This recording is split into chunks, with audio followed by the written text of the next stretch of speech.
Good evening दोस्तों, आप सभी के लिए। जैसा कि दोस्तों आप स्क्रीन पर देख रहे हैं, आज आपका दोस्तों चैप्टर स्टार्ट है बंगाल के गवर्नर जनरल से संबंधित महत्वपूर्ण प्रश्न, जो दोस्तों पार्ट 1 है। और पिछली वीडियो में दोस्तों मैंने जो यूरोपीय कंपनियों का आगमन जो था उससे जितने भी इंपॉर्टेंट प्रश्न बनते थे वो कराए थे। और इसमें दोस्तों मैं आज आपके लिए जो यूरोपीय कंपनियों के बाद जो दोस्तों बंगाल के गवर्नर बनते हैं, गवर्नर जनरल बनते हैं, जो ईस्ट इंडिया कंपनी के तहत बनते हैं दोस्तों, वो सारे इंपॉर्टेंट प्रश्न में लेकर आया हूँ। और भी जितने प्रश्न बने वो सारे प्रश्न मैं अगली वीडियो में लेकर आऊँगा दोस्तों।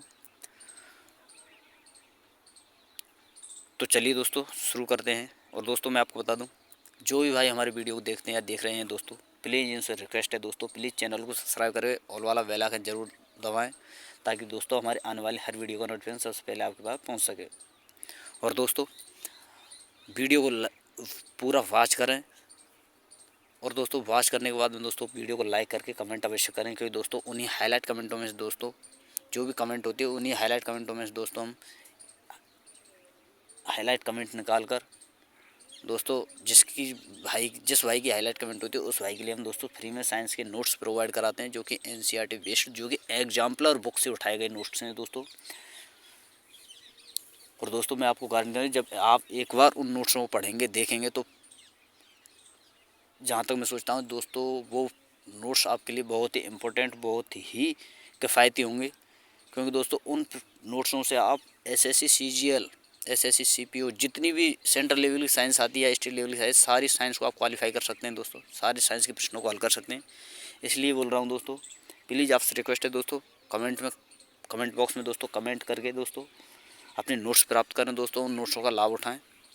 तो चलिए दोस्तों शुरू करते हैं हमेशा की तरह। और आपको बताना है दोस्तों, पहला प्रश्न है आपके सामने, निम्न में से किस वर्ष बंगाल की दीवानी ईस्ट इंडिया कंपनी को हस्तांतरित की गई थी? 1554 में, 1880 में, 1678 में, 1765 में। चलिए दोस्तों बताइए जल्दी से इसका आंसर क्या होगा। बंगाल के गवर्नर जनरल से संबंधित महत्वपूर्ण भाग जो है उसका पहला प्रश्न है दोस्तों ये, कि निम्न में से किस वर्ष बंगाल की दीवानी ईस्ट इंडिया कंपनी को हस्तांतरित की गई थी? 1554 में, 1880 में, 1678 में या 1765 में। चलिए दोस्तों बताइए जल्दी से इसका आंसर क्या होगा। तो दोस्तों ऑप्शन नंबर डी आपका सही आंसर होगा, 1765। अगला प्रश्न है दोस्तों प्रश्न नंबर 2। और दोस्तों मैं आपको बता दूं, अगर बैकग्राउंड में जो भी आपको आवाज़ आए या कुछ भी आवाज़ आए तो दोस्तों प्लीज़ आप उससे डिस्टर्ब ना हो, क्यों छोटी मोटी आवाज़ होती रहती है, चलती रहती है, तो उसका भी शोर आ जाता है, इसलिए बोल रहा हूँ दोस्तों डिस्टर्ब ना हो, अपनी पढ़ाई पे ध्यान दें अच्छी तरह से। और दोस्तों आपके लिए मैं बता दूँ, एसएससी सीजीएल और दोस्तों एनटीपीसी, रेलवे ग्रुप डी और आरपीएफ की वैकेंसियाँ आने वाली हैं आपकी। आरपीएफ की दोस्तों आपकी नवंबर के लास्ट तक आपको देखने को मिल जाएंगी, 10,000 प्लस वैकेंसियाँ हैं। तो प्लीज़ दोस्तों, और जिसमें मैं आपको बता दूं दोस्तों, सबसे ज़्यादा वेस्टेज जो है वो आपका जीके का ही होता है, यानी सभी वैकेंसियों में, खासकर आपकी ग्रुप डी, सॉरी दोस्तों एनटीपीसी और आपका एसएससी जीडी में और आरपीएफ में, इन तीनों वैकेंसी में सबसे ज़्यादा वेस्टेज जो होता है दोस्तों वो जीके का होता है। तो जीके को अच्छी तरह से रिवाइज करें और वीडियो को ज़्यादा से ज़्यादा देखें दोस्तों। तो चलिए दोस्तों प्रश्न नंबर 2 है आपके सामने, एंग्लो मैसूर युद्ध के पश्चात ईस्ट इंडिया कंपनी ने बंगाल के राज्यपाल के रूप में किसे नियुक्त किया?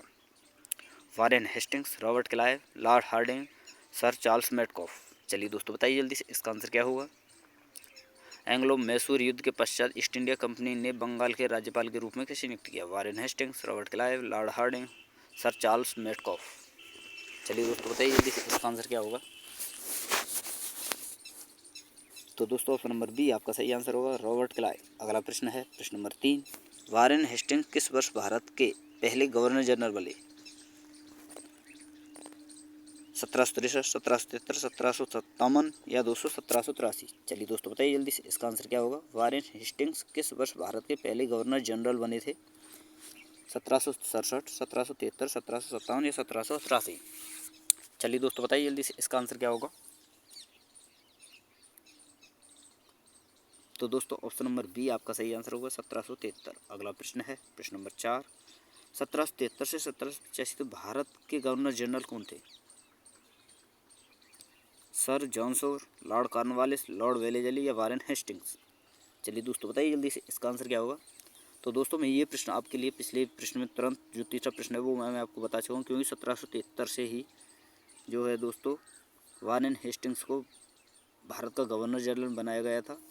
तो जो कि आपके मैं आपको बता दूँ 1773 से और दोस्तों 1785 तक रहे। तो ये चीज़ आपको ध्यान रखनी है। तो दोस्तों इसका आंसर होगा option number D, Warren Hastings. अगला प्रश्न है प्रश्न नंबर 4, 1773 से 1785 तक। सॉरी दोस्तों, प्रश्न नंबर अगला 5 है आपका दोस्तों। बंगाल के प्रथम गवर्नर जनरल कौन थे? Robert Clive, William Bentinck, Warren Hastings या चार्ल्स कॉर्नवालिस। चलिए दोस्तों बताइए जल्दी से इसका आंसर क्या होगा। बंगाल के प्रथम गवर्नर जनरल कौन थे? Robert Clive, William Bentinck, Warren Hastings या लॉर्ड कॉर्नवालिस। चलिए दोस्तों बताइए जल्दी से इसका आंसर क्या होगा। चलिए दोस्तों बताइए जल्दी से इसका आंसर क्या होगा। तो दोस्तों ऑप्शन नंबर सी आपका सही आंसर होगा, वॉरेन हेस्टिंग्स। अगला प्रश्न है दोस्तों प्रश्न नंबर 6, भारत के किस गवर्नर जनरल ने 1772 में प्रत्येक जिले में 2 अदालतें निर्मित की, जिनमें से एक फौजदारी अदालत थी और दूसरी दोस्तों आपकी दीवानी अदालत थी। चलिए दोस्तों बताइए जल्दी से इसका आंसर क्या होगा। भारत के किस गवर्नर जनरल ने 1772 में प्रत्येक जिले में 2 अदालतें निर्मित की, जिनमें से एक फौजदारी तथा दूसरी दीवानी अदालत थी? Warren Hastings, Richard Wellesley, Lord Dalhousie या रॉबर्ट क्लाइव। चलिए दोस्तों बताइए जल्दी से इसका आंसर क्या होगा। तो दोस्तों ऑप्शन नंबर ए आपका सही आंसर होगा, वॉरेन हेस्टिंग्स। अगला प्रश्न है प्रश्न नंबर 7, निम्न में से किस वर्ष में ईस्ट इंडिया कंपनी द्वारा कलकत्ता में सर्वोच्च न्यायालय की स्थापना की गई थी? 1773 में, 1734 में, 1850 में या 1890 में? चलिए दोस्तों बताइए जल्दी से इसका आंसर क्या होगा। ईस्ट इंडिया कंपनी द्वारा कलकत्ता में सर्वोच्च न्यायालय की स्थापना कब की गई थी? 1773 ईस्वी में, 1734, 1850 या 1890 में? चलिए दोस्तों बताइए जल्दी से इसका आंसर क्या होगा। तो दोस्तों ऑप्शन नंबर ए आपका सही आंसर होगा, 1773। अगला प्रश्न है प्रश्न नंबर 8, कलकत्ता में उच्च न्यायालय की स्थापना किसके द्वारा की गई थी? 1773 के विनियामक अधिनियम के द्वारा, 1784 ईस्ट इंडिया एक्ट अधिनियम के द्वारा, 1793 का चार्टर अधिनियम के द्वारा, 1813 के चार्टर अधिनियम द्वारा? चलिए दोस्तों बताइए जल्दी से इसका आंसर क्या होगा। कलकत्ता में जो दोस्तों उच्च न्यायालय की स्थापना की थी वह किसके द्वारा की गई थी, किस अधिनियम के द्वारा की गई थी? 1773 के विनियामक अधिनियम के द्वारा, 1784 के ईस्ट इंडिया एक्ट अधिनियम के द्वारा या 1793 के चार्टर अधिनियम द्वारा या 1813 के चार्टर अधिनियम द्वारा? चलिए दोस्तों बताइए जल्दी से इसका आंसर क्या होगा। तो दोस्तों ऑप्शन नंबर ए आपका सही आंसर होगा, 1773 का विनियामक अधिनियम। अगला प्रश्न है प्रश्न नंबर 9, किस वर्ष में कलकत्ता ब्रिटिश भारत की राजधानी बना? 1756, 1765, 1772 या 1727? चलिए दोस्तों बताइए जल्दी से इसका आंसर क्या होगा। कलकत्ता ब्रिटिश भारत की राजधानी कब बना? 1756, 1765, 1772 या 1727? चलिए दोस्तों बताइए जल्दी से इसका आंसर क्या होगा। चलिए दोस्तों बताइए जल्दी से इसका आंसर क्या होगा। तो दोस्तों ऑप्शन नंबर सी आपका सही आंसर होगा, 1772। अगला प्रश्न है प्रश्न नंबर 10, दूसरे एंग्लो मैसूर युद्ध में गवर्नर जनरल कौन था? Lord Wellesley, Lord Cornwallis, sir John Shore या वॉरेन हेस्टिंग्स? चलिए दोस्तों बताइए जल्दी से इसका आंसर क्या होगा। दूसरे एंग्लो मैसूर युद्ध में गवर्नर जनरल कौन था? Lord Wellesley, Lord Cornwallis, sir John Shore या वॉरेन हेस्टिंग्स? चलिए दोस्तों बताइए जल्दी से इसका आंसर क्या होगा। और दोस्तों जो भी भाई हमारी वीडियो देखें, अगर उनको दोस्तों वीडियो देख रहे हैं और उनको वीडियो पसंद आ रही है दोस्तों तो प्लीज़ वीडियो को लाइक करें और दोस्तों शेयर अवश्य करें, ताकि आपके जितने दोस्त हैं या जितने फ्रेंड हैं जो भी भाई तैयारी करें वो सभी भाई इन वीडियो का लाभ ले सकें। तो दोस्तों वीडियो को ज़्यादा से ज़्यादा शेयर करें और दोस्तों कमेंट अवश्य करें और चैनल को सब्सक्राइब करें और वाला बेल आइकन जरूर दबावें, ताकि दोस्तों हमारी आने वाली हर वीडियो का नोटिफिकेशन सबसे पहले आपके पास पहुँच सके। और दोस्तों आप देख रहे हैं ये जितने प्रश्न हैं किसी न किसी परीक्षा में आए हुए प्रश्न हैं और बहुत ही महत्वपूर्ण प्रश्न हैं, और ऐसे ही प्रश्न मैं लेकर आता हूँ जिसमें आप CGL से लेकर IAS, RAS, IPS या जितने भी एग्जाम होते हैं सभी में आए हुए प्रश्न लेकर आता हूँ मैं दोस्तों, जो कि आपके लिए अति महत्वपूर्ण है और जो कि प्रीवियस ईयर है। क्योंकि दोस्तों प्रीवियस ईयर क्वेश्चनों में से ही दोस्तों इंपॉर्टेंट क्वेश्चन उठाकर अगली परीक्षा में ला दिए जाते हैं। इसलिए बोलता हूँ दोस्तों कि इन क्वेश्चनों का ज़्यादा से ज़्यादा रिवाइज करें, यही प्रश्न आपको आगे देखने को मिलेंगे आने वाली परीक्षाओं में। तो चलिए दोस्तों बताइए जल्दी से इसका आंसर क्या होगा। तो दोस्तों ऑप्शन नंबर डी आपका सही आंसर होगा, वॉरेन हेस्टिंग्स। अगला प्रश्न है प्रश्न नंबर 11, निम्न में से कौन सी घटना वारेन हेस्टिंग के काल से संबंधित नहीं है? प्रथम आंग्ल मराठा युद्ध, रोहिल्ला युद्ध, चेत सिंह की घटना या हेलवरी कॉलेज की स्थापना। चलिए दोस्तों बताइए जल्दी से, इसका आंसर क्या होगा? कौन सी घटना वारेन हेस्टिंग्स के काल से संबंधित नहीं है? प्रथम आंग्ल मराठा युद्ध, रोहिल्ला युद्ध, चेत सिंह की घटना, हेलवरी कॉलेज की स्थापना। चलिए दोस्तों बताइए जल्दी से, इसका आंसर क्या होगा? तो दोस्तों ऑप्शन नंबर डी आपका सही आंसर होगा, हेलवरी कॉलेज की स्थापना। अगला प्रश्न है प्रश्न नंबर 12। बंगाल का प्रसिद्ध कोसीजुरा केस किसके शासनकाल में हुआ था? Warren Hastings, Lord Cornwallis, John Shore, Wellesley. चलिए दोस्तों बताइए जल्दी से, इसका आंसर क्या होगा? बंगाल का प्रसिद्ध कोसीजुरा केस किसके शासनकाल में घटित हुआ था? वारेन हेस्टिंग्स, लॉर्ड कॉर्नवालिस, जॉनसोर या वेलेस्ली। चलिए दोस्तों बताइए जल्दी से, इसका आंसर क्या होगा? चलिए दोस्तों बताइए जल्दी से, इसका आंसर क्या होगा? तो दोस्तों ऑप्शन नंबर ए आपका सही आंसर होगा, वारेन हेस्टिंग्स। अगला प्रश्न है प्रश्न नंबर 13। पिट्स इंडिया एक्ट के अंतर्गत निम्न में से किसे स्थापित किया गया? निदेशकों की अदालत को, नियंत्रण बोर्ड को, राजस्व बोर्ड को या स्थायी परिषद को। चलिए दोस्तों बताइए जल्दी से, इसका आंसर क्या होगा? पिट्स इंडिया एक्ट के अंतर्गत किसे स्थापित किया गया? निदेशकों की अदालत, नियंत्रण बोर्ड, राजस्व बोर्ड, स्थायी परिषद। तो दोस्तों ऑप्शन नंबर बी आपका सही आंसर होगा, नियंत्रण बोर्ड। और दोस्तों अगला प्रश्न है आपके सामने प्रश्न नंबर 14। पिट्स इंडिया एक्ट 1784 क्या था? अध्यादेश, संकल्प, श्वेत पत्र या अधिनियम। चलिए दोस्तों बताइए जल्दी से, इसका आंसर क्या होगा? पिट्स इंडिया एक्ट 1784 क्या था? अध्यादेश, संकल्प, श्वेत पत्र या अधिनियम। तो दोस्तों ऑप्शन नंबर डी आपका सही आंसर होगा, अधिनियम। अगला प्रश्न है प्रश्न नंबर 15। ईस्ट इंडिया कंपनी द्वारा स्थायी बंदोबस्त कब लागू किया गया था? 1793, 1765, 1776, 1765। चलिए दोस्तों बताइए जल्दी से, इसका आंसर क्या होगा? ईस्ट इंडिया कंपनी द्वारा स्थायी बंदोबस्त कब लागू किया गया था? 1793, 1765, 1776 या दोस्तों 1765। चलिए दोस्तों बताइए जल्दी से, इसका आंसर क्या होगा? और SSC MTS 2017 में पूछा गया प्रश्न है दोस्तों, सेकंड शिफ्ट में पूछा गया प्रश्न है। तो चलिए दोस्तों बताइए जल्दी से, इसका आंसर क्या होगा? बताइए दोस्तों। तो दोस्तों ऑप्शन नंबर ए आपका सही आंसर होगा, 1793। अगला प्रश्न है प्रश्न नंबर 16। 1793 में स्थायी बंदोबस्त यानी स्तमरारी बंदोबस्त लागू होने पर बंगाल का गवर्नर जनरल कौन था? Warren Hastings, Lord Cornwallis, Thomas Munro या रॉबर्ट क्लाइव। तो दोस्तों आप ये प्रश्न देख सकते हो कितनी परीक्षा में पूछा गया है। SSC MTS 2022, SSC CHSL और दोस्तों SSC MTS 2017, SSC CPU 2007, SSC CPU 2005, SSC CPU 2003 और SSC CGL 1999। तो दोस्तों आप देख सकते हैं प्रश्न कितनी परीक्षाओं पर कितना इंपॉर्टेंट प्रश्न है। 1793 में स्थायी बंदोबस्त यानी स्तंभधारी बंदोबस्त लागू होने पर बंगाल का गवर्नर जनरल कौन था? Warren Hastings, Lord Cornwallis, Thomas Munro या रॉबर्ट क्लाइव। तो दोस्तों ऑप्शन नंबर बी आपका सही आंसर होगा, लॉर्ड कॉर्नवालिस। अगला प्रश्न है प्रश्न नंबर 17। लॉर्ड कॉर्नवालिस को किसके लिए जाना जाता है? बंगाल की स्थायी राजस्व व्यवस्था के लिए, जाति व्यवस्था पर प्रहार के लिए, संयुक्त राज्य भू राजस्व व्यवस्था के लिए, मद्रास की रेतवाड़ी व्यवस्था के लिए। चलिए दोस्तों बताइए जल्दी से, इसका आंसर क्या होगा? लॉर्ड कॉर्नवालिस को किसके लिए जाना जाता है? बंगाल की स्थायी राजस्व व्यवस्था के लिए, जाति व्यवस्था पर प्रहार के लिए, संयुक्त राज्य की भू राजस्व व्यवस्था पर या मद्रास की रेतवाड़ी व्यवस्था पर। तो दोस्तों ऑप्शन नंबर ए आपका सही आंसर होगा, बंगाली स्थायी राज्य व्यवस्था के लिए।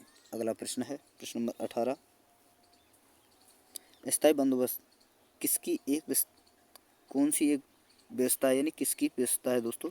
जमींदारी प्रणाली की, महलवारी प्रणाली की, रैयतवाड़ी प्रणाली की या इनमें से कोई नहीं। चलिए दोस्तों बताइए जल्दी से, इसका आंसर क्या होगा? स्थायी बंदोबस्त किसकी एक व्यवस्था है? जमींदारी प्रणाली की, महलवारी प्रणाली की, रैयतवाड़ी प्रणाली की या इनमें से कोई नहीं। चलिए दोस्तों बताइए जल्दी से, इसका आंसर क्या होगा? तो दोस्तों ऑप्शन नंबर ए आपका सही आंसर होगा, जमींदारी प्रणाली। अगला प्रश्न है प्रश्न नंबर 19। निम्नलिखित गवर्नर जनरल में से किसने एक यानी कोड प्रस्तुत किया जो कि न्यायिक प्रशासन से राजस्व प्रशासन को अलग करने के लिए प्रदान किया गया था? विलियम बेंटिंग ने, लॉर्ड कॉर्नवालिस ने, लॉर्ड वेलेस्ली ने या वारेन हेस्टिंग्स ने। चलिए दोस्तों बताइए जल्दी, इसका आंसर क्या होगा? गवर्नर जनरल में से किसने एक कोड प्रस्तुत किया जो कि न्यायिक प्रशासन से राजस्व प्रशासन को अलग करने के लिए प्रदान किया गया था? क्योंकि दोस्तों वह जो कोड प्रश्न किया गया था वह न्यायिक प्रशासन को राजस्व प्रशासन से अलग करता है। तो वह किसने प्रस्तुत किया दोस्तों? विलियम बेंटिंक ने, लॉर्ड कॉर्नवालिस ने, लॉर्ड वेलेस्ली ने या वारेन हेस्टिंग्स ने। तो दोस्तों ऑप्शन नंबर बी आपका सही आंसर होगा, लॉर्ड कॉर्नवालिस। अगला प्रश्न है प्रश्न नंबर 20, निम्न में से किस वर्ष में लॉर्ड कॉर्नवालिस कोड लागू किया गया था? 1805 में, 1857, 1793 या 1723 में। चलिए दोस्तों बताइए जल्दी से, इसका आंसर क्या होगा? किस वर्ष लॉर्ड कॉर्नवालिस कोड लागू किया गया था? 1805, 1857, 1793 या 1723। तो दोस्तों ऑप्शन नंबर सी आपका सही आंसर होगा, 1793। अगला प्रश्न है प्रश्न नंबर 21, भारतीय सिविल सेवा किस गवर्नर जनरल या वायसराय के शासनकाल में आरंभ की गई? डलहौजी, कर्जन, बेंटिंक या कॉर्नवालिस के शासनकाल में। चलिए दोस्तों बताइए जल्दी से, इसका आंसर क्या होगा? सिविल सेवा का जनक किसे कहा जाता है? यानी दोस्तों आपको बताना है भारतीय सिविल सेवा किस वर्ष किस गवर्नर जनरल या वायसराय के शासनकाल में आरंभ की गई थी? डलहौजी, कर्जन, बेंटिंक या कॉर्नवालिस। तो दोस्तों ऑप्शन नंबर डी आपका सही आंसर होगा, कॉर्नवालिस। क्योंकि दोस्तों मैं आपको बता दूं भारत में सिविल सेवा के जनक भी दोस्तों कॉर्नवालिस को ही कहा जाता है। ये प्रश्न भी आपको ध्यान रखना है, आपसे पूछा जा सकता है भारत में दोस्तों जो सिविल सेवा का जनक किसका है, तो दोस्तों आपको आंसर देना है लॉर्ड कॉर्नवालिस। अगला प्रश्न है प्रश्न नंबर 22, भारतीय सिविल सेवा में चुने गए पहले भारतीय का नाम क्या था? सुरेंद्र नाथ बनर्जी, सरोजिनी नायडू, लाला लाजपत राय और CR दास। चलिए दोस्तों बताइए जल्दी से, इसका आंसर क्या होगा? भारतीय सिविल सेवा में चुने गए पहले भारतीय कौन थे? सुरेंद्र नाथ बनर्जी, सरोजिनी नायडू, लाला लाजपत राय, CR दास। चलिए दोस्तों बताइए जल्दी से, इसका आंसर क्या होगा? तो दोस्तों ऑप्शन नंबर ए आपका सही आंसर होगा, सुरेंद्र नाथ बनर्जी। अगला प्रश्न है प्रश्न नंबर 23, रिचर्ड वेलेस्ली कब से कब तक भारत के गवर्नर जनरल थे? 1811 से 1816, 1806 से 1810, 1817 से 1822 या 1798 से 1805। चलिए दोस्तों बताइए जल्दी से, इसका आंसर क्या होगा? जो रिचर्ड वेलेस्ली हैं कब तक भारत के गवर्नर जनरल थे? 1811 से 1816, 1806 से 1810, 1817 से 1822 या 1798 से 1805। चलिए दोस्तों बताइए जल्दी से, इसका आंसर क्या होगा? चलिए दोस्तों बताइए जल्दी से, इसका आंसर क्या होगा? दोस्तों फटाफट बताइए। और दोस्तों आप देख रहे हैं कितने इंपॉर्टेंट प्रश्न है, और तो इसलिए बोलता हूँ मैं दोस्तों आपके से कि वीडियो को ज़्यादा से ज़्यादा रिवाइज करें, ताकि जब तक आपको प्रश्न रट ना जाए तो दोस्तों उस वीडियो को उतना ही ज़्यादा रिवाइज करें ताकि आपको हर प्रश्न आपकी उंगलियों पर रट जाए। आपको जैसे कि आप एग्जाम में तुरंत आप उसका आंसर दे सकें। तो इसलिए बोलता हूँ दोस्तों वीडियो को ज़्यादा से ज़्यादा रिवाइज किया करें। तो चलिए दोस्तों बताइए जल्दी से, इसका आंसर क्या होगा? तो दोस्तों ऑप्शन नंबर डी आपका सही आंसर होगा, 1798 से 1805। अगला प्रश्न है प्रश्न नंबर 24, निम्न में कौन सा गवर्नर जनरल अपने को बंगाल का टाइगर कहता था? Lord Clive, Warren Hastings, Lord Cornwallis या लॉर्ड वेलेस्ली। चलिए दोस्तों बताइए जल्दी से, इसका आंसर क्या होगा? कौन सा गवर्नर जनरल अपने को बंगाल का टाइगर कहता है? Lord Clive, Warren Hastings, Lord Cornwallis या लॉर्ड वेलेस्ली। तो दोस्तों ऑप्शन नंबर डी आपका सही आंसर होगा, लॉर्ड वेलेस्ली। अगला प्रश्न और अंतिम प्रश्न है दोस्तों इस वीडियो का, निम्नलिखित में से कौन सा भारतीय राज्य अंग्रेजों के सहायक संधि पर हस्ताक्षर करने वाला पहला राज्य बना? त्रावणकोर, हैदराबाद, कोचीन या मराठा। चलिए दोस्तों बताइए जल्दी से, इसका आंसर क्या होगा? भारतीय राज्य वह कौन सा भारतीय राज्य है जिन्होंने अंग्रेजों के साथ सबसे पहले सहायक संधि पर हस्ताक्षर किए थे? त्रावणकोर, हैदराबाद, कोचीन या मराठा। चलिए दोस्तों बताइए जल्दी से, इसका आंसर क्या होगा? तो दोस्तों ऑप्शन नंबर बी आपका सही आंसर होगा, हैदराबाद। तो दोस्तों यहाँ पर हमारे ये 25 प्रश्न जो है इंपॉर्टेंट थे वो मैंने आपके लिए कंप्लीट करा दिए। अगर दोस्तों आपको हमारी वीडियो पसंद आई हो तो प्लीज़ आपसे रिक्वेस्ट है दोस्तों चैनल को सब्सक्राइब करें, ऑल वाला बेल आइकन जरूर दबाएं ताकि दोस्तों हमारी आने वाली हर वीडियो का नोटिफिकेशन सबसे पहले आपको पहुँच सके। तो थैंक यू दोस्तों, फिर मिलते हैं नई वीडियो के साथ। धन्यवाद।